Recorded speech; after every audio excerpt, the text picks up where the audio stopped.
Hi everyone, I'm Edith Wallach. Welcome to Courageous Parenting, transforming challenges into opportunities. And I'm Edith Wallach.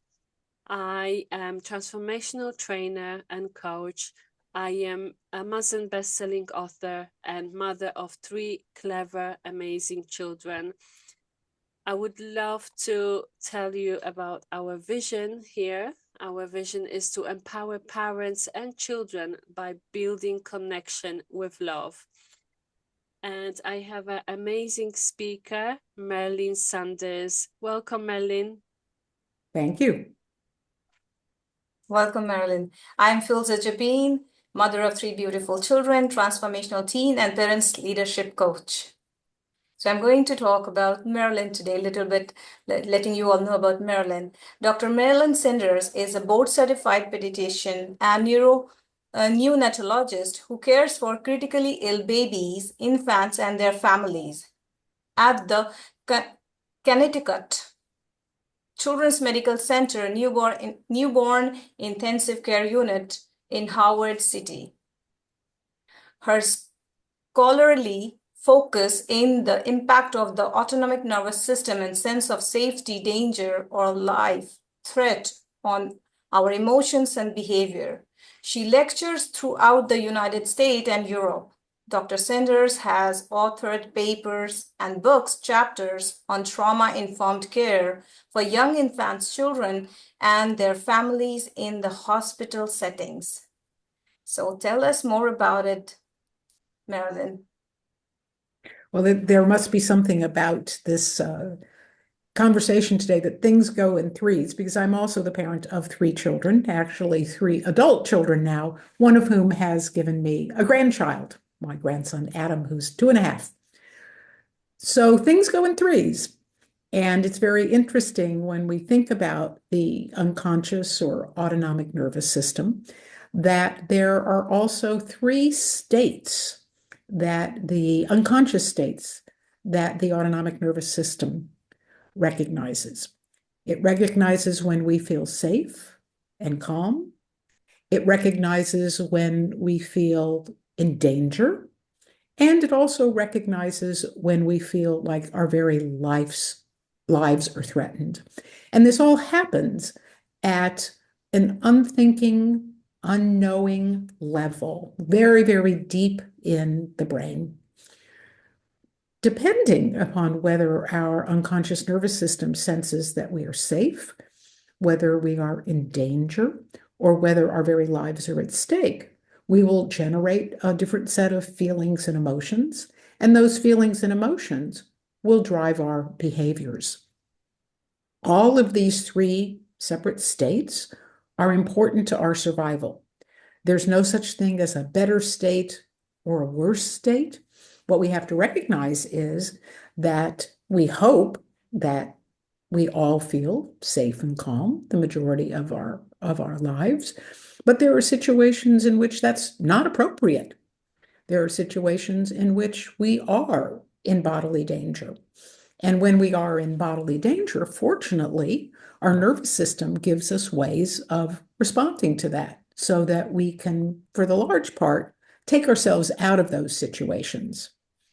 But there's also situations, and I hope that people only rarely experience these, where the threat is so great and so overwhelming that the only thing that we can do is to try, like a lizard would do, for example, to blend into the situation and hope that the danger merely goes away. And so we know that depending upon the situation, obviously, we generally feel the best when we're safe and calm. But if we see our 2-year-old dashing toward the street and know that he or she's in danger, it's that part of our nervous system that allows us to reach out and pull him or her back before they head into the street. And that's something that is important both to our survival and their survival. And likewise, in other situations, maybe just being as still as we can possibly be is the best thing that we can do to preserve ourselves and to preserve those around us. So that's sort of a very basic understanding of how the unconscious or autonomic nervous system works for us. And the neuroscientist with whom I have worked over the years, Dr. Stephen Porges, has named that unconscious awareness of whether we're safe, in danger, or in a life-threatening situation, neuroception. And he calls it neuroception because it doesn't come from the frontal part of the brain. It doesn't come from the thinking part of the brain. It comes from way down deep inside of the brain, where the most primitive functions of our survival lie: breathing and heartbeat. So So, Marilyn, tell us a little bit about how early in life does the nervous system begin to influence a child's behavior and the baby's and child's development? Well, there's no point at which it doesn't influence.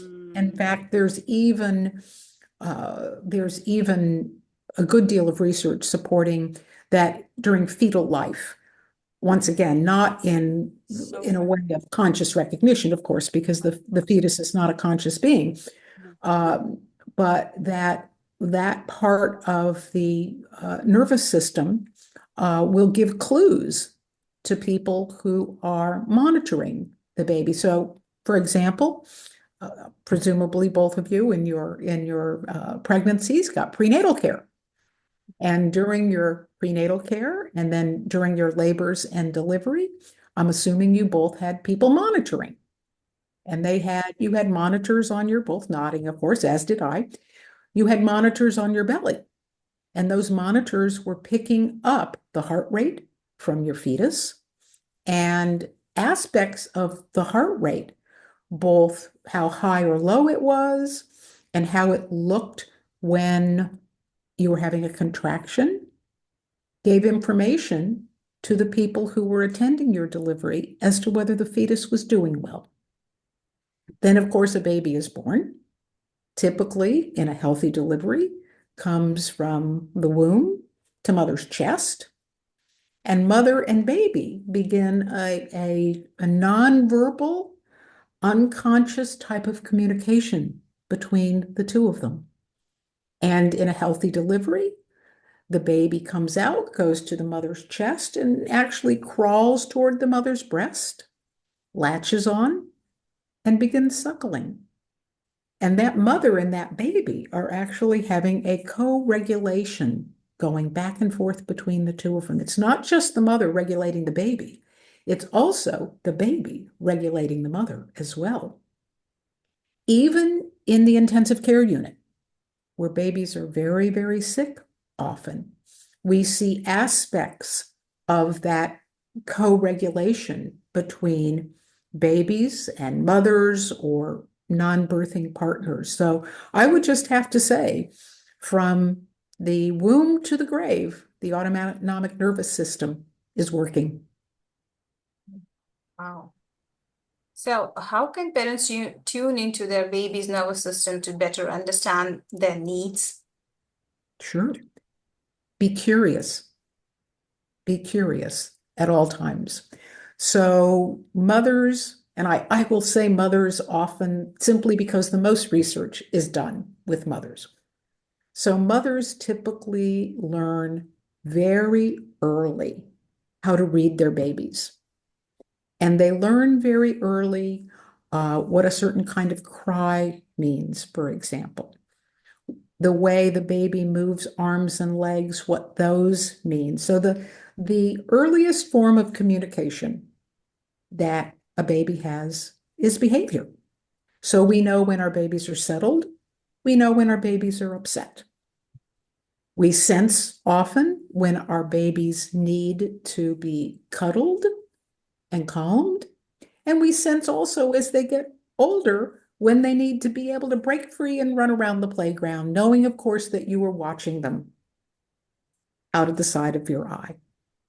So I think what parents can do is use this curiosity to build almost a library of their baby's responses and behaviors. When he looks like this, it often means that, for example. And then as children become older and start becoming verbal, they will have additional ways of telling us what's going on in here for them that they need to communicate to the family. And I think that this curiosity often can be most beneficial as children get older and as they start engaging in behaviors that might not be so cute, might not be so easy to manage. So think about, for example, the 2 or 3-year-old whose favorite word, depending upon what language you're using, in English, it would be no. So parents often get very frustrated when babies get to this age. They get frustrated because, they're not just these cute, lovable, squishy little things that basically sort of just want to be nearness, just want to have closeness. They also have the need to explore. So let's just say you're getting to the end of an activity with your 2-year-old, and you start saying, okay, Jimmy, it's time for us to get ready to go. And your 2-year-old looks at you and goes, no. Now, for some parents, that can be very threatening. For some parents, that could be, depending upon what kind of environment you grew up in, that could be a type of defiance of authority that is not even culturally permissible. But if we understand, for example, what that child is really expressing, he or she can't verbalize it because they're very early in their language. They can't say to you, Mom, what I really want to do is just have a few more minutes on the playground so that I can go over and I can climb on that piece of equipment. And then I will very happily settle down and go with you to grandma's house. They don't have that capacity.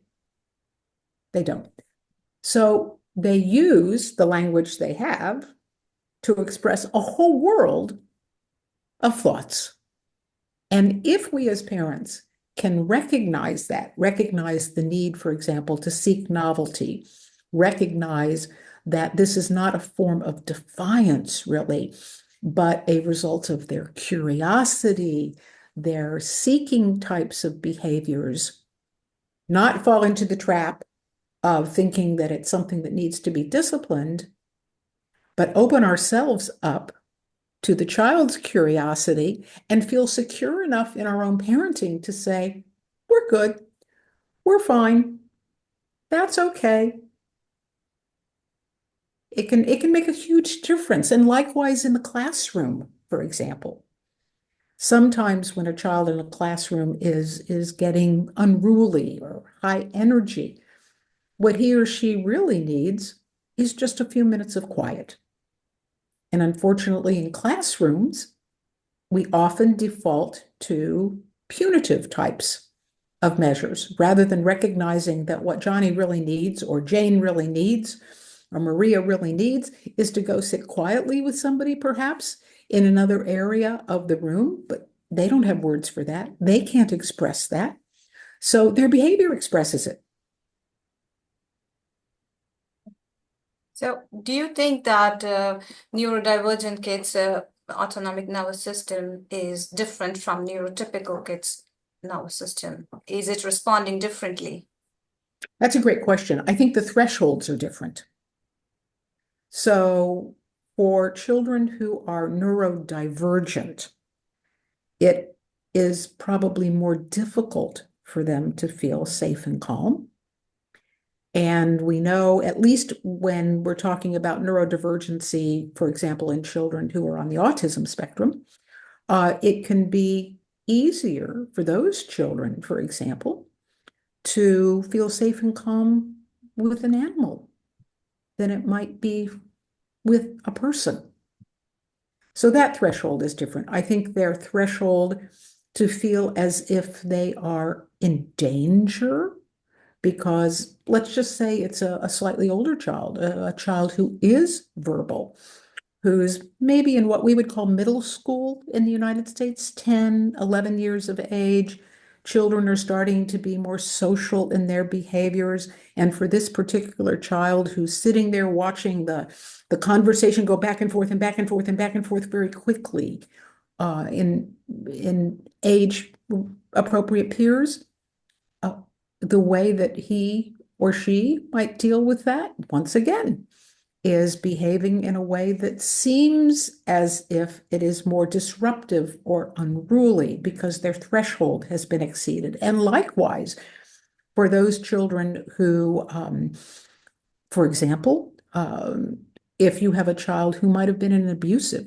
situation, who found safety, for example, in hiding under a bed or running out of the room or something like that, those children might be more likely to fall apart quicker. So I think the states are the same, the thresholds are different. Yeah, I understand it much better now. Thank you for that. So going back to our own nervous system as a parent, how does our nervous system interact with our children's Sure. nervous system? Well, our children are a lot smarter than sometimes we give them credit for being. I bet. And they read us. It, can't Yeah. they? They're perceptive. They read us very well. So we might think that we are keeping our irritability in check, or we might think that we are keeping our sadness in check, or we might think that they don't recognize the different states that we are in, but they do. And they're very sensitive to them, very, very sensitive. And in fact, the more sensitive the child is, the more likelihood that she or he is going to be sensitive to the parent's states as well.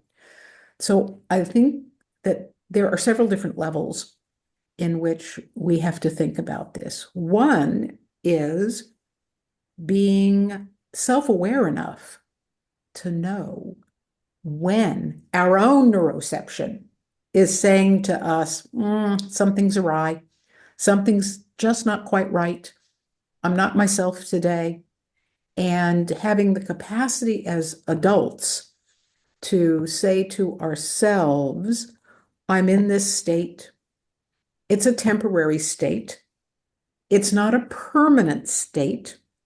And to, in a very thoughtful and intentional way, modify our behavior to the extent that we can so that our children can continue to engage in whatever activities they're engaging in or in their relationship with us without a huge disruption.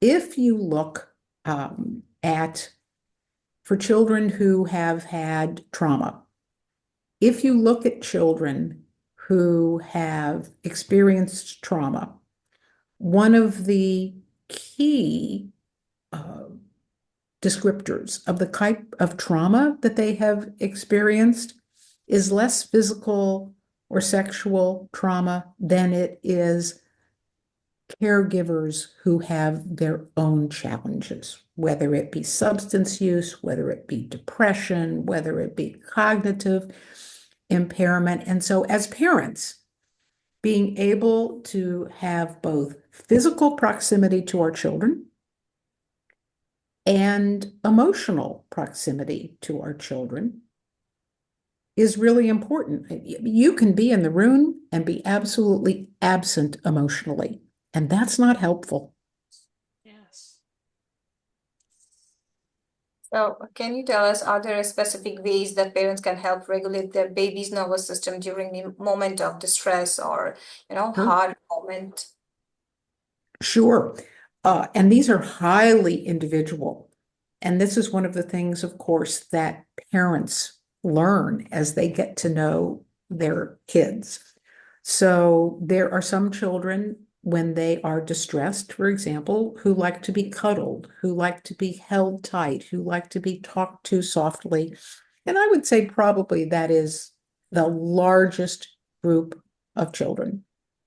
There are some children, and neurodivergent children may be among these, who don't find that so comforting, who might be better off with a favorite stuffed animal or a blanket or some other kind of transitional object that brings them safety and security.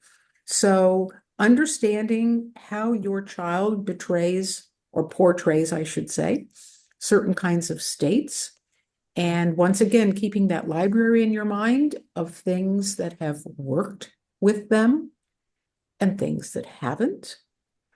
Sometimes, depending upon the situation and how your knowledge of your child's age, and the physical surroundings, sometimes as parents, we need to remove ourselves until we can get a better hold on our own states and behaviors. And, we all do that.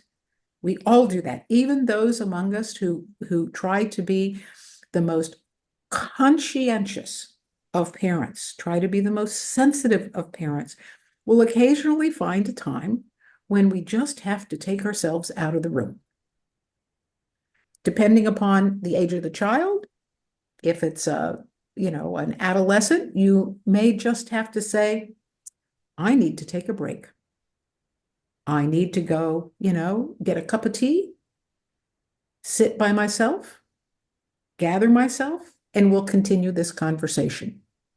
Sometimes it might be referring to another adult who's in the room, turning to your mother, to your partner, to your sister and saying, I need a break.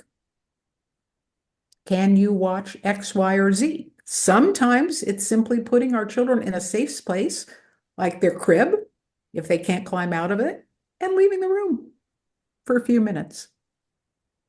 But I think it all starts with an understanding of our own autonomic states, and particularly if we have grown up in environments that were not as sensitive or attuned as we might have liked them to be, and then we see that spilling over into our own behaviors with our children.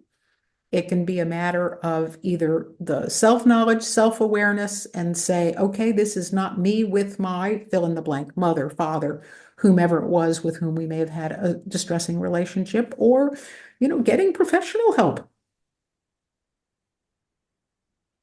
So, do you believe having a knowledge of autonomic nervous system will change the way we parent our children, or will change any perspective around parenting our children?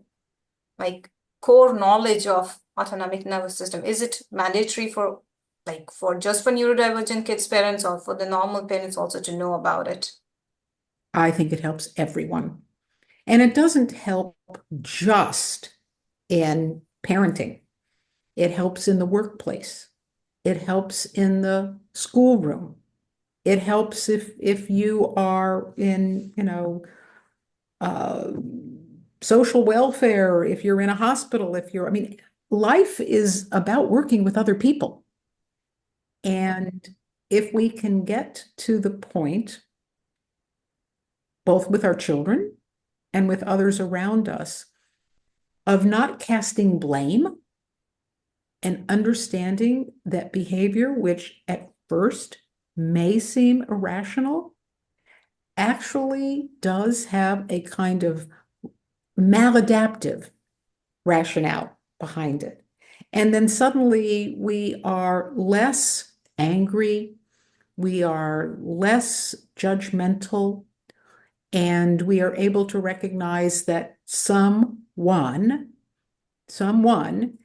is having an experience which is generating behaviors that I don't necessarily understand, but that I can either respond to those behaviors by assuming, fill in the blank. He doesn't like me. He hates me. He's just trying to get back at me. Or we can show kindness and compassion and say, wow, he's really having a hard day today. What might be going on? We need a lot more of that in this world. Changing or shifting the story can change a lot of things. Absolutely. Changing the narrative. When the narrative, even, as parents, as we think about it, we so often, even those of us who have parented well, when we get into conflicts with our children, we get into these narratives that are self-defeating. So, a narrative over an angry teenager could read like, wow, how dare he talk like that to me? If I had talked like that to my mother or my father, X, Y, or Z would have happened, and it wouldn't have been good. And if we can change that narrative to, wow, he's really upset. I can see that he's trying to accomplish something. I can see, that this fight over whether he gets the car keys to go to the prom with his date is really about his growing up, is really about his trying to assume some independence, is really about so many other things, and really has nothing whatsoever to do with me. It's about his growth. And am I going to stymie his growth, or am I going to support his growth? Fabulous. Wow, wow, wow. So probably some of the parents will say, oh yeah, I do that. I do that with so and so. I do that with my daughter, with my mother. So yeah, we get to have this wake up call and say, you know what? I get to be responsible how I'm reacting and not having Right. that narrative that has been passed from generation to generations. Absolutely. It's powerful. That transgenerational narrative can be either so supportive of good relationships or so destructive of good relationships. And I think the first part of that is recognizing what your own state is. And then the next part of that is linking it to a transgenerational narrative. And then the next part of that is saying, okay, I see that whenever this happens, I feel, angry. And boy, that's just like it used to feel when I was arguing with my dad about X, Y, or Z. And I don't want my kid to have the relationship I had with my dad. Therefore, I'm going to have to do something about that. And then you start thinking about what the options are for you. Yes, awareness. Awareness is the key. And can you tell us a couple of tips or strategies what parents can do to self-regulate and support their children to self-regulate? Oh, sure. Absolutely. I think that there's many, many things that we can do. There are many strategies out there that relate to modifying our own autonomic states. And those include things like voluntarily regulated breathing. So there's all sorts of, everybody has a cell phone now. Everyone has a cell phone. And there are many apps that can be downloaded on your cell phone that can help with those things. I use an app called Coherent Bells, and I've got it downloaded. And when I am feeling stressed, and it just takes 10 minutes, and we may not have an hour to spend getting ourselves re-regulated, but most of us have 10 minutes, and I will engage in that. Mindfulness types of activities can be extremely helpful. Exercise can sometimes be extremely helpful. Your toddler is a terror today. It's not that cold outside.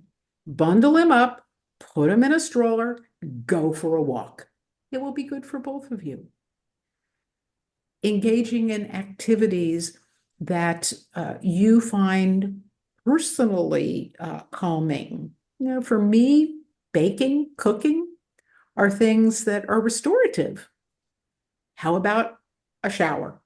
This is presuming, nice hot shower, presuming you have a safe place for your kid to be while you're doing that. Music.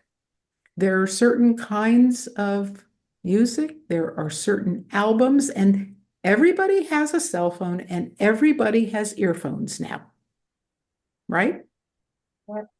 So anybody, I mean, at least in the kind of populations that we are talking about in this moment, which is not to belie that there aren't other populations who live in horrible circumstances to whom these options would not be available. But that's not the population that we are describing now. So those would just be a few of the things that I can think about. And I think it's good for people to develop a list. When I'm feeling activated, these are the things, 1, 2, 3, 4, 5, that I find the most calming. That's a wonderful idea which you have given. All we need is a perfect understanding of the benefits we are going to get and just go and do it. So Yeah. thank you, Marilyn. Can you tell us about the free gift which you have for our viewers? Yes, I have a website. It's Marilyn R. Sanders, MD.com. And you can find on that website some things I've written, some things that I would suggest, how to get in touch with me. So please feel free to use it. I do try to respond to people in a timely manner. Absolutely. Thank you so much for your generosity and for your beautiful explanation about nervous system.